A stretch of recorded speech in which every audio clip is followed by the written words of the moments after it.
आज भी पूरी दुनिया इस बात को मानने को तैयार नहीं है कि ईश्वर नहीं होता है।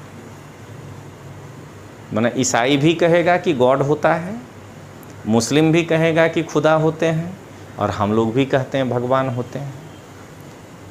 तो जहाँ पर 90% लोग कहता हो कि ईश्वर नहीं, ईश्वर होते हैं, और वहाँ भगवान बुद्ध जो है अपने अनुयायियों को ये समझाने में सफल हो गए कि ईश्वर नहीं होते हैं। जरा बताइए कि कैसा नेतृत्व कर रहे थे, अपना एक नया रिलीजन खड़ा करने का प्रयास कर रहे थे। इंसान को कहा गया बौद्ध धर्म के हिसाब से कि एक तो मांस मछली खाना न, खा रहे हो तो प्राथमिक उत्पादक उपभोक्ता को खा लेना, हिरण खा लेना, बकरी खा लेना, देख रहे हैं ना, ये प्राथमिक उपभोक्ता को खा लो, क्योंकि वो फूड चेन में ही आ रहा है। जैसे ही इस तरफ आप बड़े मांसाहारी को अब आप अगर खाना शुरू कर दीजिएगा, तो ये बताइए मृतोपजीवी क्या खाएगा? आप अगर बाघ शेर को ही काट के मांस खा गए, तो आप ये बताइए कि ये मृतोपजीवी फिर क्या खाएगा? कि गौतम बुद्ध एक धार्मिक नेतृत्व करता ही नहीं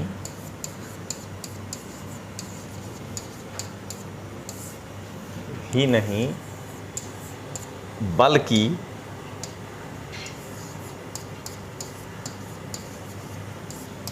एक कुशल प्रबंधक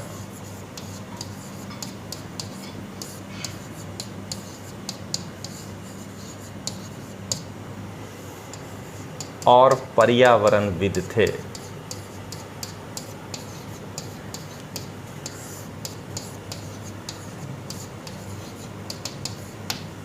परीक्षा में ई वाला क्वेश्चन अगर आ गया, ठीक ना, मेंस में ऑप्शनल लेवल का है, डरिएगा नहीं, सब क्वेश्चन जीएस में नहीं आता है। तो गौतम बुद्ध एक धार्मिक नेतृत्व करता ही नहीं बल्कि एक कुशल प्रबंधक और पर्यावरणविद थे। तब पहले धार्मिक नेतृत्वकर्ता के रूप में उनके बारे में बताइए कि जिस समय पूरी दुनिया वेद के पीछे चल रही थी, ब्राह्मण अरण्यक उपनिषद के पीछे चल रही थी, वहाँ पर अगर कोई आदमी वेद का विरोध करके और अपनी बातों को एक बड़े वर्ग को मनवाने में सक्षम हुए, तो वो एक रिलीजियस लीडर थे। आज भी पूरी दुनिया इस बात को मानने को तैयार नहीं है कि ईश्वर नहीं होता है।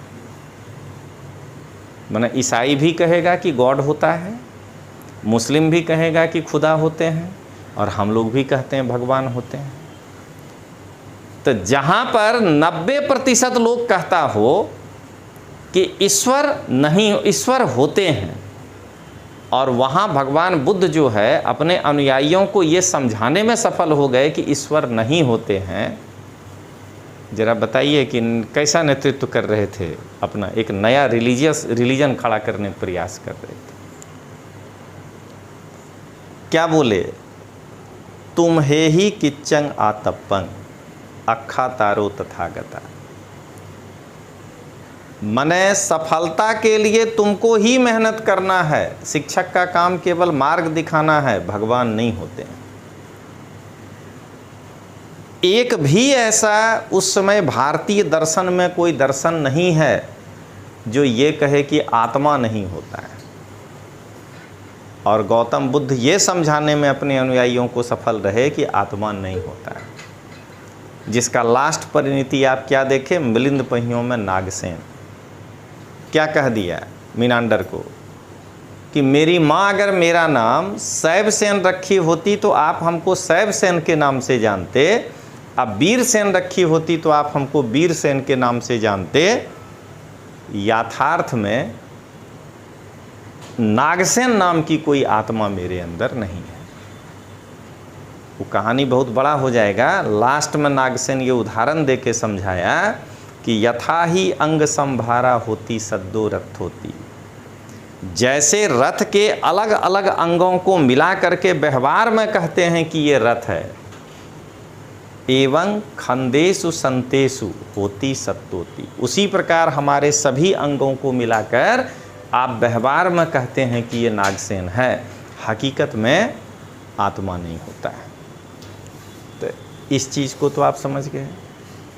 कुशल प्रबंधक एक दो उदाहरण बताते हैं हमको। मेन अभी पर्यावरण आप पढ़ रहे हैं तो पर्यावरण पर समझाएंगे। तो जब भगवान बुद्ध पहली बार जब ज्ञान प्राप्त करके पहला 7 सप्ताह तक अलग अलग पेड़ के नीचे घूम रहे थे और तपस्सु भल्लिक से जब उनकी पहली मुलाकात हुई और वो कहा कि हम आपके शरण में आना चाहते हैं, तो भगवान बुद्ध जानते थे कि अभी हम अकेले हैं, हमारी बात दुनिया समझेगा कि नहीं समझेगा। और वो उस समय के जाति प्रथा को समझ रहे थे कि अगर हमको अपने धर्म को तेजी से आगे ले जाना है तो पहले समाज का सबसे उच्च वर्ग यानी ब्राह्मण को अपना शिष्य बनाना पड़ेगा। तपस्सु भल्लिक बनिया व्यापारी है, वो तीसरा है वैश्य। तो जब वो कहा कि आप हमको शरण में ले लीजिए तो क्या बोले भगवान बुद्ध? 2 वचनों से, अभी संघ नहीं बनेगा। बुद्धं शरणं गच्छामि और धम्मं शरणं गच्छामि, 2 वचनों से उपासक। और वही जब पंचवर्गीय भिक्षु 5 ब्राह्मण सन्यासी जो उनका दोस्त था, जैसे कहा कि अब हम आपके शरण में आना चाहते हैं, कहे संघम शरणं गच्छामि, अब संघ बनाते हैं, मैनेजमेंट। अब भगवान बुद्ध को लगा कि अकेले अपने तो मान लीजिए कहीं भी सरवाइव कर लेंगे, अब ये जो लोग हमसे जुड़ेंगे तो उसके लिए चलाने के लिए खर्च चाहिए। तो दूसरा किसको अपना अनुयायी बनाए? यश, जो एक व्यापारी पुत्र था। समझिएगा कि उस एरिया का सबसे बड़ा पैसा वाला बेटा था। संपत्ति का अब कमी नहीं रहेगा, दान आएगा। अब भगवान बुद्ध को लगा कि अगर हमारा धर्म आगे गया, अब मान लीजिए कोई राजा विशेष जिसको कि मेरा धर्म नहीं पसंद आए और हमको वहाँ बैन लगा दे, तो हमारी बात को राजनीतिक हलकों में रखने वाला कौन होगा? तो बोले कि जो सबसे ताकतवर है अभी बिंबिसार मगध, पहले उसके राजा को जो है अपने शिष्य बना लेते हैं, राजनीतिक हलकों में सब स्वीकार कर लेगा। तो देख रहे हैं प्रबंधक थे। अब आइए पर्यावरणविद, जो आपके क्लास के का काम का है। भगवान बुद्ध ये अच्छी तरह से उस समय जानते थे कि पृथ्वी पर जितने संसाधन हैं, संसाधन माने आप भूगोल में आ जाना है जो पढ़े एनसीईआरटी में, कि संसाधन कितने प्रकार का होता है। इकोनॉमिक्स में भौतिक संसाधन, मानव संसाधन, सब पूंजी। तो भगवान बुद्ध को पता था कि अभी जितना संसाधन है, अब अगर इससे जनसंख्या बढ़ा तो हम भूखमरी कगार पे जा सकते हैं। भगवान बुद्ध नहीं जाएंगे अपना देश। उन्होंने तुरंत क्या किया अपने धर्म में? भिक्षु और भिक्षुनी का कंसेप्ट लेकर आए कि अगर 20 लाख आदमी बौद्ध भिक्षु और भिक्षुनी मिलकर बन गया तो अब ये 20 लाख से तो ये 20 लाख लोग तो जनसंख्या वृद्धि में सहायक नहीं होंगे।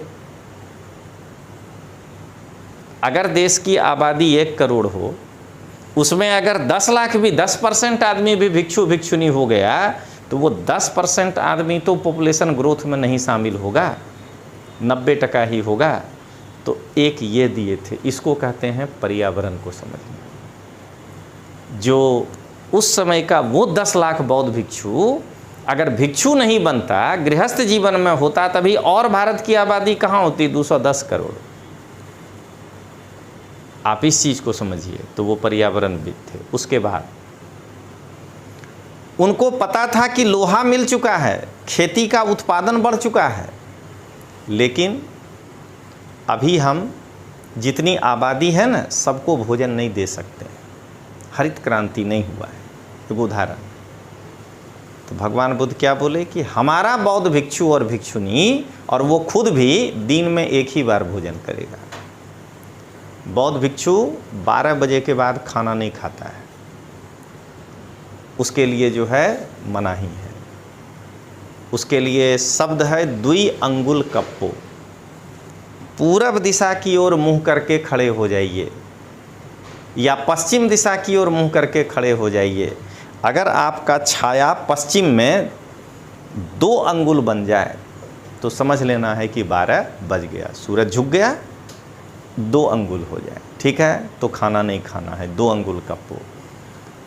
20 लाख आदमी एक समय अगर खाना नहीं खाया तो ज़रा बताइए कि बाकी 20 लाख लोगों को एक समय का खाना मिल सकता है? पर्यावरण। तीसरा बोले हर भिक्षु 2 ही वस्त्र रखेगा, चीवर। हम लोग 5 गो 6 गो कपड़ा रखे हुए हैं, भोर से शाम तक कपड़ा खरीद रहे हैं, उतना कपास का उत्पादन हो रहा है। उसके जगह पर अगर कपास का उत्पादन कम हो गया, उसमें कौन सा कॉमर्शलाइजेशन था? उसके जगह पर खाद्यान्न चाहिए, चावल गेहूँ।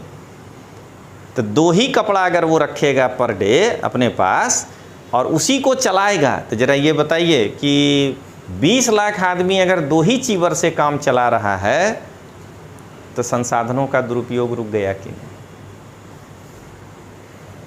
भगवान बुद्ध कहे हैं कि कोई आपको चीवर दे या आसन बैठने के लिए, भिक्षु को सुई धागा अपने साथ रखना है। पहले उसके चारों ओर को सी देना है, उसके बाद उसका उपयोग करना है। धागा निकले नहीं। क्या देख रहे हैं? वो कपड़ा ज़्यादा दिन चलेगा। अब यहाँ के बाद आइए कि बौद्ध धर्म में मीट ईटिंग का जो भगवान बुद्ध केस बनाए, उसमें जो उन्होंने एक तो कहा कि भिक्षु को नहीं खाना चाहिए। पहला तो केस ये दिए कि अगर बौद्ध भिक्षु किसी उपासक के घर पे जाता है और उसके सामने मांस परोस दिया जाता है तो पहले भिक्षु को उपासक से पूछना है कि क्या तुमको मेरे आने की जानकारी थी? हाँ कह दे तो नहीं खाना है। अगर ना कहता है तब ग्रहण कर लेना है। ये हम आम आदमी को दिमाग में नहीं उतरेगा। सबसे पहली बात कि बौद्ध धर्म में निर्वाण कब मिलेगा ये समझिए, जब आपको किसी चीज़ के प्रति ईर्ष्या नहीं रहेगा, द्वेष नहीं रहेगा, और जब आपको किसी के प्रति मोह या लोभ नहीं रहेगा। तो अगर भिक्षु के मन में खाना खाते समय मोह या लोभ उत्पन्न हो गया है कि आह पनीर खा रहे हैं बड़ा मज़ा आ रहा है, अरे मुर्गा खा रहे हैं बड़ा मज़ा आ रहा है, तो उसको निर्वाण नहीं मिलेगा। अगर उसको खाते समय घृणा भी उत्पन्न हो गया कि क्या मुर्गा परोस दिया या क्या मांस परोस दिया, तो अगर वो घृणा का भाव भी रख करके उसको ले जाओ ले जाओ ले जाओ कर रहा है तो उसके मन में ईर्ष्या है ना, इसका मतलब, तो उसको निर्वाण नहीं मिलेगा। तो इसलिए भगवान बुद्ध पहले केस बताए, ठीक है, इसको आम आदमी समझेगा तब जा कर के ये मन कि बौद्ध धर्म को समझ पाएगा। और उसके बाद भगवान बुद्ध बोले हैं कि उपासक से पूछ लेना कि ये किसका किसका मांस है। तो उसमें मनुष्य का नहीं होना चाहिए, बाघ का नहीं होना चाहिए, शेर का नहीं होना चाहिए, हाथी का नहीं होना चाहिए, ऐसा 10 है। देखिए आंसर लिखते समय एक भी इतिहास का छात्र यहाँ तक पहुँच ही नहीं पाता है जल्दी। एक का मतलब जो 5 गो लिखेगा उसको 300 नंबर आएगा इस कैटेगरी का सब क्वेश्चन इतिहास में। भगवान बुद्ध किस चीज़ को सोचे थे इस प्रश्न में कि आप अगर बड़े मांसाहारी को ख़त्म करने लगे, जरा सोच करके देखिए, इंसान जो है वो सर्वाहारी है। पढ़ा चुके हैं आपको विज्ञान में, शेर घास नहीं खाता है, इंसान घासों खाता है या मांसों खाता है। तो ध्यान दीजिएगा, उत्पादक जो है वो अपना काम कर रहा है, उत्पादक से प्राथमिक उपभोक्ता को भोजन मिला। जरा समझते जाइएगा, प्राथमिक उपभोक्ता से द्वितीयक उपभोक्ता को भी भोजन मिला। इंसान को कहा गया बौद्ध धर्म के हिसाब से कि एक तो मांस मछली खाना न, आप खा रहे हो तो प्राथमिक उत्पादक उपभोक्ता को खा लेना, हिरण खा लेना, बकरी खा लेना, देख रहे हैं ना, ये प्राथमिक उपभोक्ता को खा लो, क्योंकि वो फूड चेन में ही आ रहा है। जैसे ही इस तरफ आप बड़े मांसाहारी को अब आप अगर खाना शुरू कर दीजिएगा, तो ये बताइए मृतोपजीवी क्या खाएगा? आप अगर बाघ शेर को ही काट के मांस खा गए, तो आप ये बताइए कि ये मृतोपजीवी फिर क्या खाएगा? फिर तो वो आपके मरने का इंतजार करेगा कि भाई यही अकेला बचा है, ठीक है। ऊपर से अपने पास तो पहुंच ही नहीं पाएगा, क्योंकि हिंदू धर्म में है दाह संस्कार अपने जला दिए। तो मृतोपजीवी का संख्या अगर कम होने लगा, तो ये बताइए कि इस पारितंत्र में या इस जो है खाद्य श्रृंखला में इम्बैलेंस उत्पन्न हो जाएगा कि नहीं? और जब इम्बैलेंस उत्पन्न हो जाएगा, तब यही तो है पर्यावरण बिगड़ जाएगा। तो भगवान बुद्ध ये सोच करके कहे कि ये नहीं खाना। क्या विराज, इस लेवल का इतिहास सीखना पड़ेगा। तो आगे बढ़ते हैं। देख लिए ना प्रश्न कैसा है, माना ऑप्शनल लेवल में अगर जाना है तब तो समझ लीजिए कि आपको ये माना उसमें सब कुछ इतिहास में पता होना चाहिए, राजनीति भी पता होना चाहिए। देखिए राजनीति विज्ञान हम क्या बोले कि भगवान बुद्ध अगर ये कह दे कि एक कुशल नेतृत्व करता नहीं, एक विशुद्ध राजनीतिज्ञ भी थे, लेकिन वहाँ लगा देगा धार्मिक राजनीतिज्ञ थे, तो ये बताइए कि भगवान बुद्ध मगध कितना ही ताकतवर है वैशाली उस समय, तो वैशाली क्यों नहीं गए उस राजा को कहने के लिए कि भाई तुम हमरा बन जाओ फॉलोवर? अरे वर्धमान महावीर के पिताजी हैं वो। वर्धमान महावीर जी के मन में लोभ मोह नहीं है, वो संत हो गए, सन्यासी हो गए, मान लीजिए। पिताजी के मन में तो लोभ मोह होगा कि अब मेरा बेटा चलो घर त्याग दिया, तो अब उस सन्यासी बहुत बड़ा देश में हो जाए ना, हमारे राज्य का सब जनता जो है वो जैन धर्म स्वीकार कर ले, अब तो ये चाहेंगे। तो इसलिए भगवान बुद्ध जो है अगर वैशाली जाते तो उनको वह सपोर्ट प्रारंभ में नहीं मिलता। और मगध में क्या होगा सो सुनिएगा। मगध का राजा बिंबिसार अंदर से डरा हुआ होगा कि पिताजी तलवार के बल पे वैशाली में ताकत के साथ शासन कर रहे हैं, कहीं बेटा धर्म के द्वारा मेरे राज्य में घुस गया और सारे प्रजा को जैन बना दिया, तो राजा या तो हिंदू, अब प्रजा पूरा जैन, हम वैशाली से युद्ध करेंगे, जनता भावनात्मक रूप से हमसे जुड़बे न करेगा, हमारा बेटा आजाद शत्रु को तकलीफ हो जाएगा जब वो वैशाली विजय के लिए जाएगा। तो एक काम करो, शाक्य वंश कोई बहुत ताकतवर वंश नहीं है। अगर भगवान बुद्ध के बौद्ध धर्म को हम स्वीकार करके अपने राज्य में बौद्ध धर्म फैला दें, तो धार्मिक लड़ाई भी साथ में लड़ा सकते हैं ना प्रजा को, कि खाली वैशाली पर नहीं आक्रमण करना है, प्रजा को समझा देंगे बौद्ध धर्म के विकास के लिए भी लड़ना है। तब प्रजा जो है धार्मिक उन्माद का भी सहारा लिया जा सकता है अजातशत्रु के द्वारा। तो भगवान बुद्ध जो हैं एक कुशल धार्मिक राजनीतिज्ञ भी थे। उनको ये था पता कि बिंबिसार को जो करना है करें, उससे मेरा क्या मतलब है, हमको तो जनता को अच्छा धर्म देना है। तो उसके इस लालच के कारण अगर वो हमको अपने राज्य में फ्रीली घूमने दे या राजकीय गेस्ट बना करके घूमने दे, तो अतिथि, तो हमारे लिए तो और अच्छा हो जाएगा ना, मेरे साथ सुरक्षा घूमेगा, लोग कहेगा अरे ये तो बिंबिसार भेजे हैं, इन कोई बड़े ज्ञानी होंगे। ये है बौद्ध धर्म का पूरा कहानी।